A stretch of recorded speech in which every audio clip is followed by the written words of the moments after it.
Hello, welcome to the Jewish Sports Podcast. I am your host, Roy Kessel, and today we are very excited to have with us special guests Hugh Baver and Lev Kotler Berkowitz from Cards4DR. So, Hugh and Lev, thanks for being with us and welcome to the show. Good morning. Thank you for having us. Happy Morning, holidays. Roy. Excited to be here. We're excited to learn more about Cards4DR, but I want to take both of you back a little bit to when you were young and young boys. And Hugh, let's start with you. Take us through what's your first memory of sports and what attracted you to sports? Well, no question, baseball has always been my favorite sport. I was always very, very thin when I was younger, and my parents didn't let me get anywhere near a football field or anything that was going to be a contact sport, so to speak. So I always found an interest in baseball. The first game I went to was the Boston Red Sox in 1972, Fenway Park, and at that point I was really involved with the Sox with Fred Lynn and Jim Rice and Dwight Evans. I'm not going to go back and show my age too much, but that was where I really caught the bug for baseball. That, and also growing up in the years 1972, 73, and 74, when the Oakland A's actually won 3 consecutive world championships. And I always loved the A's and kind of their flair. So that's what really kind of caught the fire with me with baseball, was the A's and the Red Sox. And I'm also from Detroit, so Detroit's probably third favorite team. But anyway, also very, very briefly, my parents, being very Jewish and education oriented, were always against my playing ball.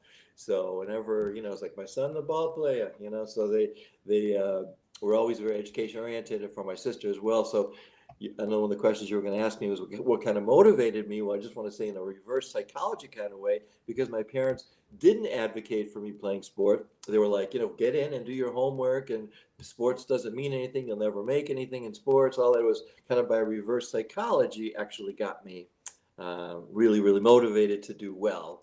And here I am 50 whatever years later. That's a long answer to a short question, Roy, but hopefully it follows what you're looking for. Well, it's always interesting, right? When you look at that, you talked about one of the things I've always hypothesized about is very frequently you have this divergent path after our bar mitzvahs where you're either on the sports track or you're on the Jewish track. And it was very hard to do both. You were either going to do things like USY and Camp Ramah and things like that, or you were going to be playing sports through the summer and through most of the year. And it was a struggle to be involved with Jewish groups. So I definitely understand that. Lev, what about for you? Take us back to your earliest memories on the sports side. Yeah, so my earliest memories also very baseball oriented. I played soccer, basketball, recess football, never tackle football when I was young. But, I started playing t-ball maybe when I was 6 years old, something like that, 5 years old.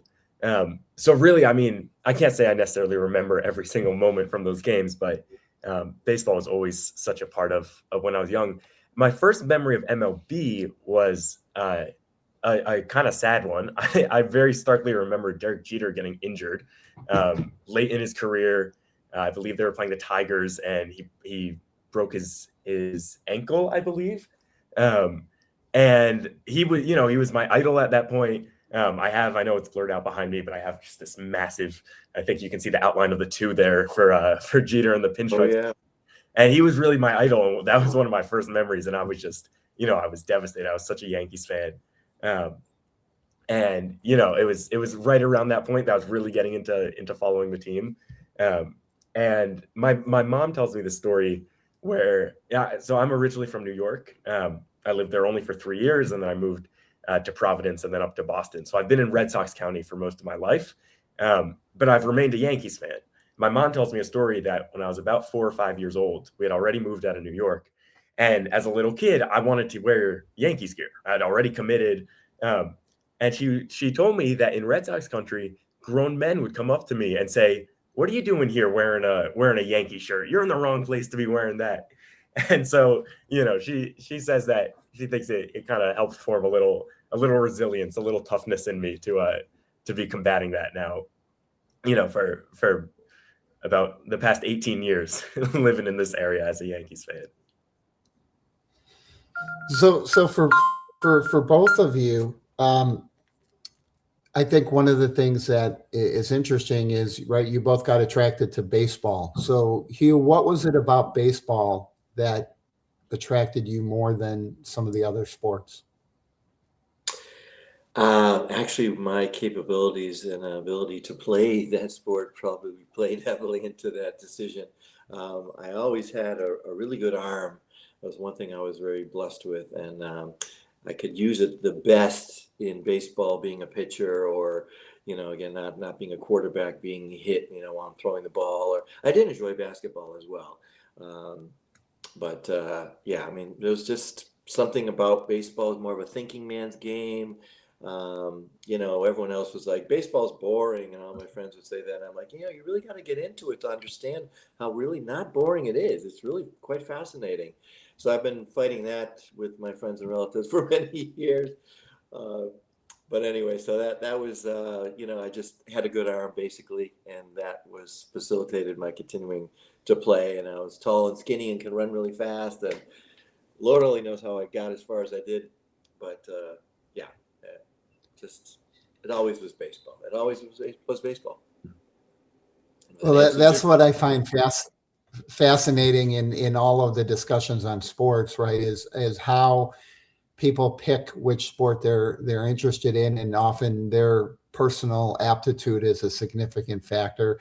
But then the other thing is, people who aren't involved in a sport typically will mock the sport in some fashion, right? This is boring, or golf is just chasing a little white ball, or NASCAR is this or anything else. And when you talk to people that really know and follow a sport, it's fascinating to hear the depth of knowledge and the detail that they have, whatever the sport is. Even sports that I was not accustomed to. I remember I didn't grow up with NASCAR, and sitting with somebody who was really into it and watching the race with them kind of narrating and articulating everything. It was a completely different world than me putting it on, and I don't understand enough to recognize the nuances. And baseball in particular has so many, right? It's legendary for all of the stats and all of the details. Baseball was the pioneer of sort of that stat revolution. Lev, what about for you? What was the attraction for baseball? You mentioned a number of sports. Yeah, I mean, part of it was very similar to Hugh. I always threw very hard. Obviously, not as well as Hugh did. I'm not ending up professionally, but yeah, I always threw very hard. I pitched for a lot of my teams. But the other thing was, I think baseball was a really big hit in my family. My dad is a big Orioles fan. He tried to get me to be an Orioles fan. It didn't work out, but he got me onto the baseball path.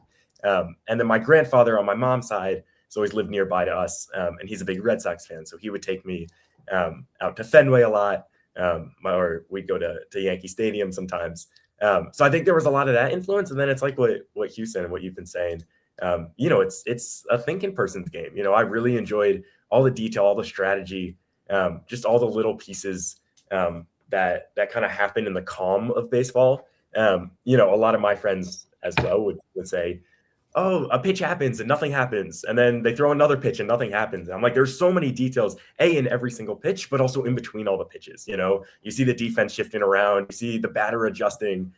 You can really think through the game along with the players. And I've always really loved that as a fan and as a player, making all those small strategic moves as the game goes along.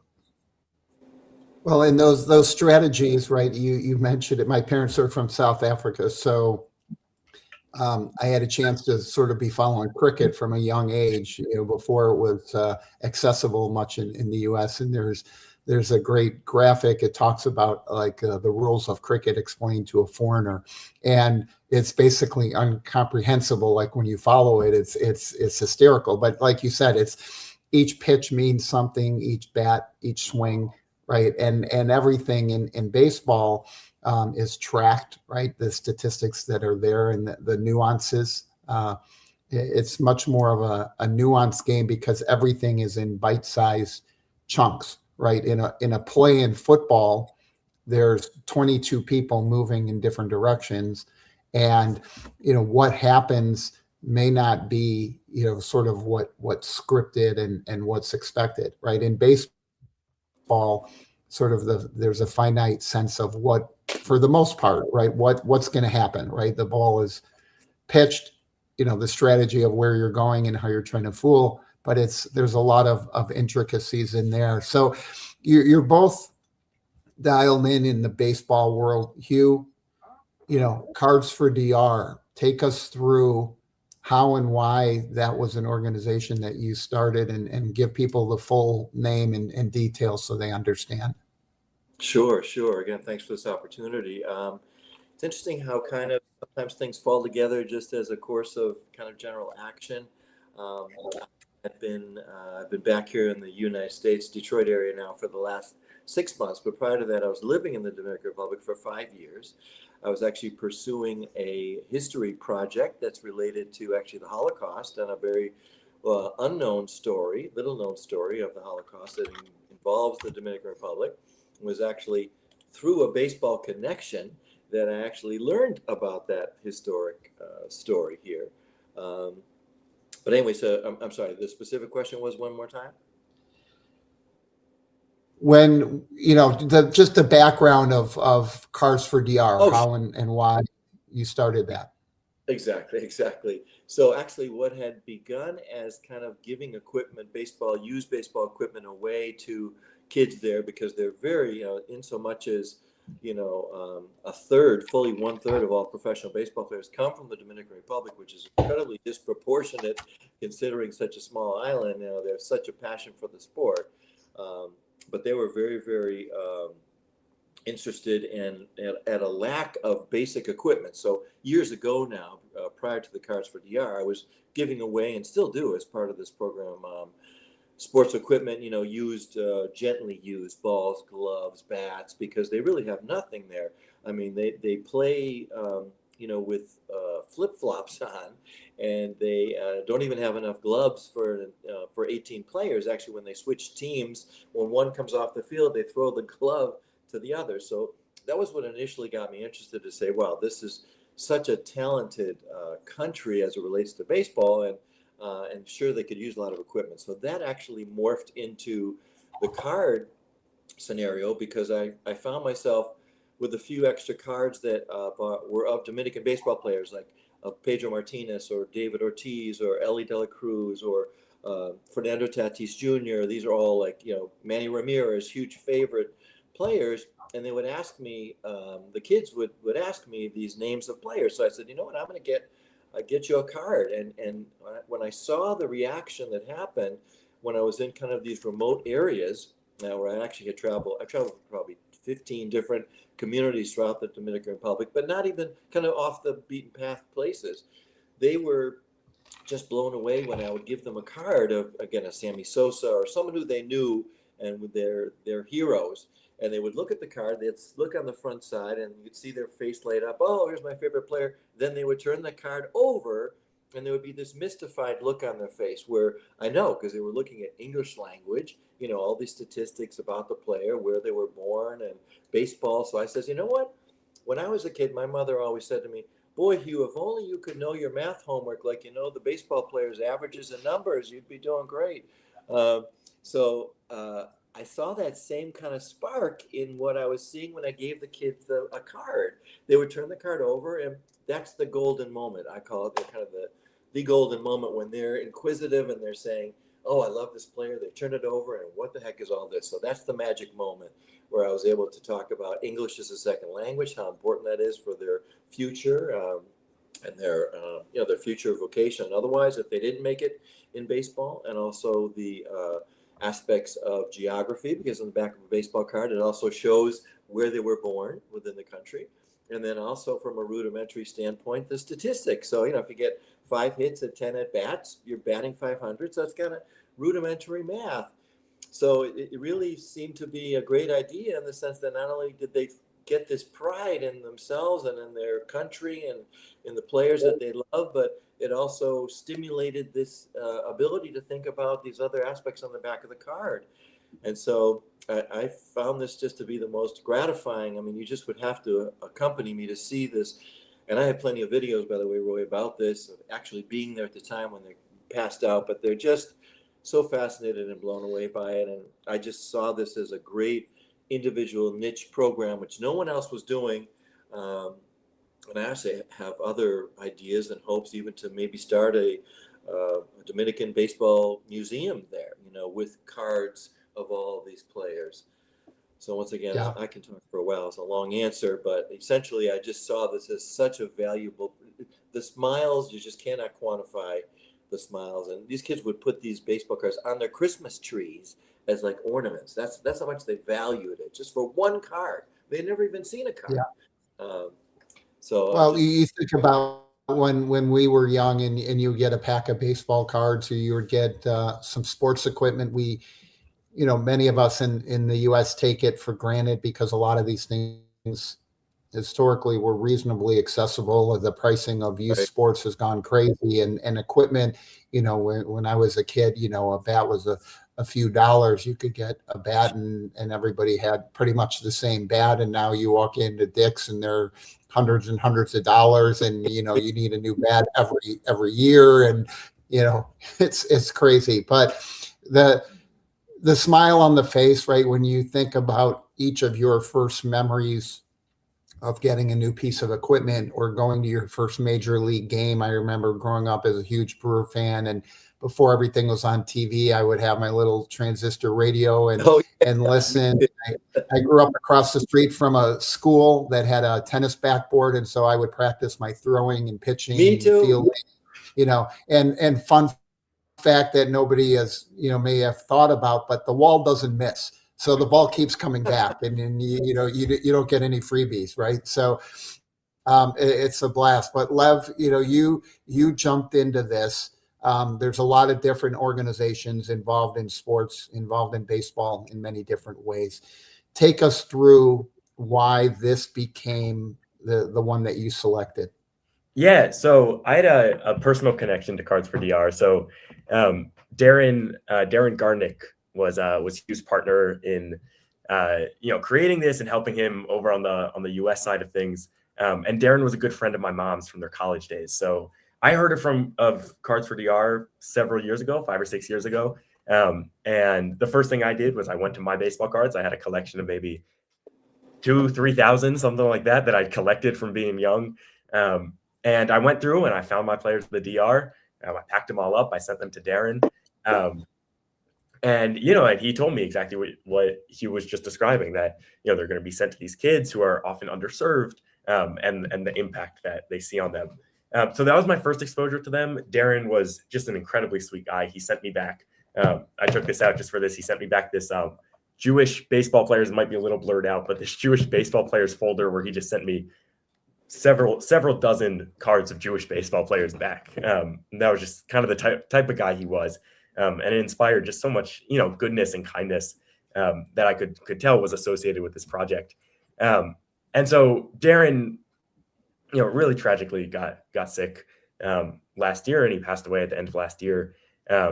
And a few months later, I remembered about this project, and I kind of thought that I wanted to get it started back up again. So I was able to connect with Hugh, and Hugh obviously was very excited. He obviously loves this work, and we were able to really partner together and get this back going again. So in the past year or so, we've been building some stuff up, building out the website and social media, doing a lot of outreach to different baseball organizations, to different Jewish organizations, to synagogues. And that's where we've been since then. So you got this reinvigorated now. A lot to do, right? There's always more kids than we can serve. Take us through a little bit of the vision here over the next 12 to 36 months. What are you looking to accomplish for Cards4DR, and talk a little bit about some of the challenges you see and the help that you would need from our Jewish Sports Network community to see what we can do to support that. Certainly. So I think there's two real main components. The first is collecting cards. That's obviously, that's our mission. So we take cards of any baseball player who is from the DR. We really focus on these Dominican baseball players because it really helps inspire pride. A lot of the kids know these guys, and inspires pride in being from the DR. They're like, oh, this guy used to play on that field right over there. How cool is that? And so we do a lot of campaigning for for collecting these cards. I know, like I just said, I had maybe a collection of baseball cards that had been untouched for maybe 5 or 6 years by the time I heard about Cards4DR. I'm sure a lot of baseball fans are very similar. So you go through those, you send them to us. The information is all on the website of where to send those. The other piece of this is we collect these little plastic card holders, these little sleeves, because as Hugh can attest to, the kids love the cards and they're also kids. And so, a little flimsy piece of paper sometimes needs a little protection. So we package all of the cards in individual card little sleeves to make sure that everyone, gets to maintain their card in good quality as long as possible. So that's obviously our main focus. There's also, we launch fundraising campaigns every here and there because, to do these distribution events in the DR, Hugh goes down there and we send the cards down there. We have sometimes some equipment that also gets sent down there. And so, and then Hugh does a campaign in various communities around. So, with so much gratitude to the Jewish Sports Network, we're able to unlock this great way for individuals to donate through you guys to us, fully tax deductible, and it every single dollar goes to just, as Hugh said, putting these unquantifiable smiles on the kids down there. That's a great word, unquantifiable. And actually, so that's really what we need the most funding for is we have already established this network that is there, including kind of the Dominican Amateur Baseball Congress Commissioner that I know. The Junior Noboa is actually the commissioner of baseball in the Dominican Republic. I also have very close contact with the Red Sox Academy, with my kind of former affiliation with them. So they're actually a great outpost that whenever I would go visit them, they're on the south coast of the island, along with the other 26 or 28 academies. I always can stop in there, and they'll always give me cases of balls and be very, very supportive. But really, what we need the funding for is to kind of execute on this vision, not so much for the cards, because we've gotten a ton of cards. I mean, it's unbelievable, how the generosity of folks to get the cards. It's the logistics of getting the cards and the equipment down there safely and securely. And I say that because in the past, I've been doing this for 5+ years, but in the past I had a couple of very large shipments that went down to Santo Domingo that actually were taken and sold off at auction, and I lost, and it was really, really unfortunate. So anyway, and it's sad. We hear that we hear that frequently from groups, not only in the DR, but in certain other countries where, they basically have to personally go with the equipment in their suitcases or travel bags, because for the same reason that when you ship it down there, somebody, lack of a better term, hijacks the equipment and then holds it for ransom and tries to make that a for-profit venture. Even when it gets to the community, there's not necessarily all good actors in the community. And so it's definitely a challenge. And I think that maybe that's an area where we can work together and collaborate with people who may be going and maybe heading that direction, where they can walk things in and get them on site, because as you said, when the shipping occurs, it's easier for somebody to take control of that. Yeah, exactly. And so that actually has been a good portion, Roy, of some of the equipment and cards that we've actually taken in have been exactly as you stated. They were actually carried on to the plane, carry-on equipment, things of that nature. But it's really, so it's the cost of the round-trip airfare to get there, for the accommodations to stay there, for food and transportation, really while we're there. And the hope is we're going to continue to expand the scope of this and the enthusiasm of it. I was super great to get the Red Sox on board. I don't know if Lev conveyed that to you, but I know I was super excited about that, that they've contributed equipment and things. So it's pretty much just the costs and the expenses that we're looking to have covered are just when we're down there to actually distribute the cards. And the cards themselves, again, I think at this point we're getting a lot of them, and I like to go into a community and give, one or two or maybe 3 cards to each kid, depending. But yeah, it's pretty much just the on the ground costs, getting the stuff there and passing it out and all the logistics of a trip.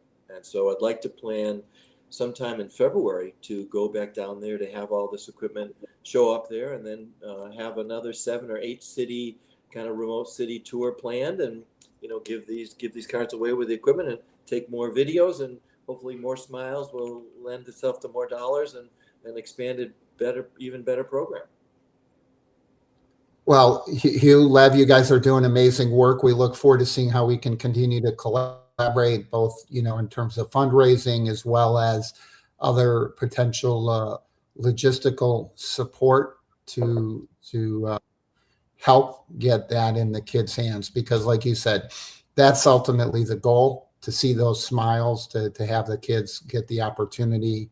And so thank you both for the incredible work that you're doing. Love it. And keep up that energy and that passion, because those kids need it.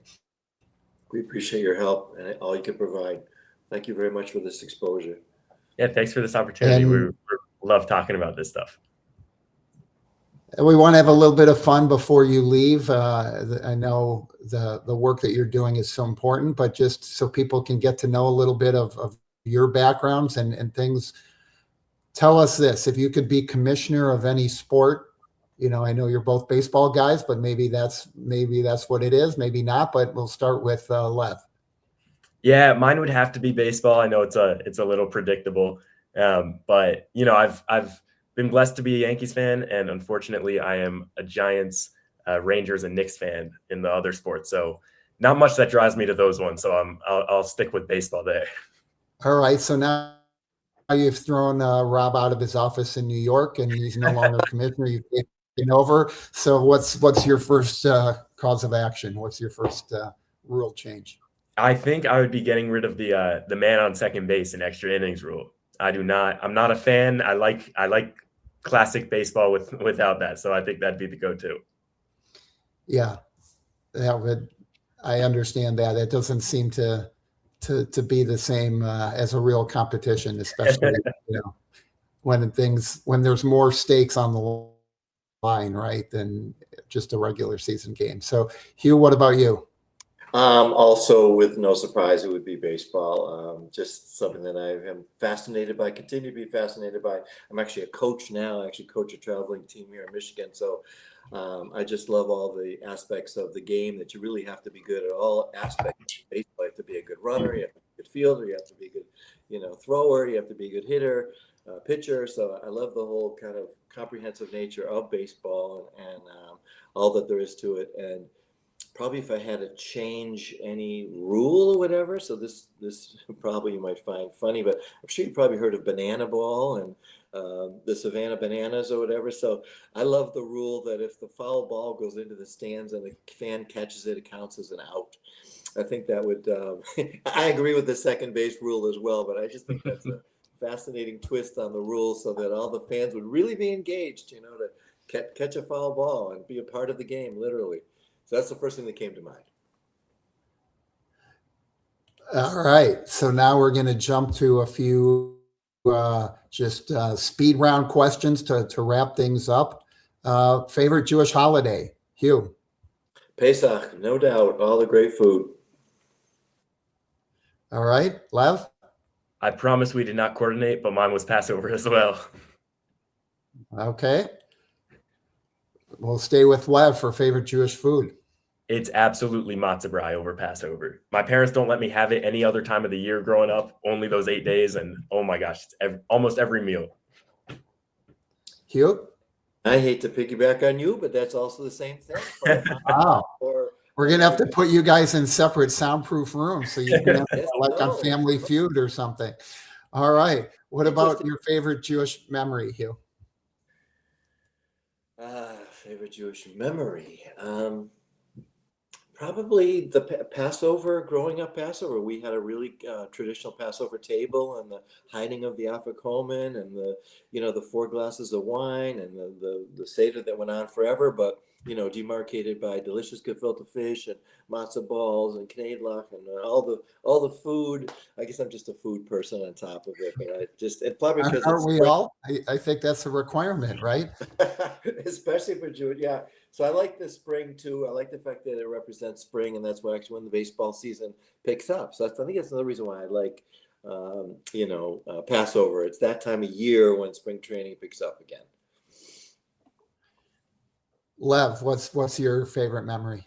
I'll mix it up a little bit. I really like when we have the Hanukkah lights up in our house. I have a big family. We often have people over, so we have a bunch of Hanukkahs on one side. I love when it overlaps with Shabbat, and on Friday night we have the candles on the other side. And it just, it's a really lovely seeing it in the house. I've always loved it. Fantastic. So final question here. Favorite Jewish athlete? We'll stay with Lev. It's got to be Sandy Koufax, right? It does connect to Cards4DR. Darren actually, along with this great binder, he sent me a little, I believe it's Sandy Koufax's Hall of Fame plaque on just a little postcard, and he wrote a really nice message on it. So it's always hanging up here right by all our Cards4DR stuff over here. Terrific. And for myself, and we did not choreograph these answers, I guarantee you, but as well, being a pitcher, it was always Sandy Koufax. Broke that barrier, and I've actually had a chance to meet him personally, have a photo taken with him, and he just has always been the epitome. And of course, being in Detroit here, Hank Greenberg too, and nowadays there's actually a lot more Jewish ball players than used to be, with the Alex Bregmans, and there's actually quite a few, and it's increasing.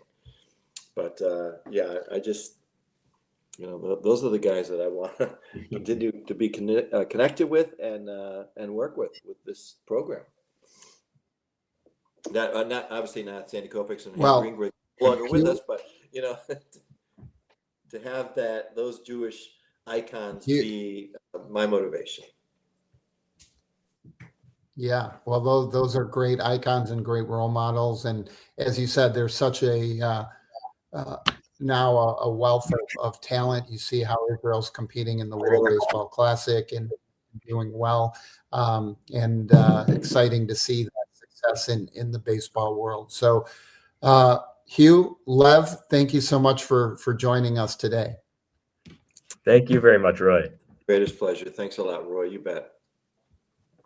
And for all of our viewers and listeners, we appreciate you taking the time to join us on the Jewish Sports Podcast. This is your host, Roy Kessel, signing off. Please remember to live generously. Thank you.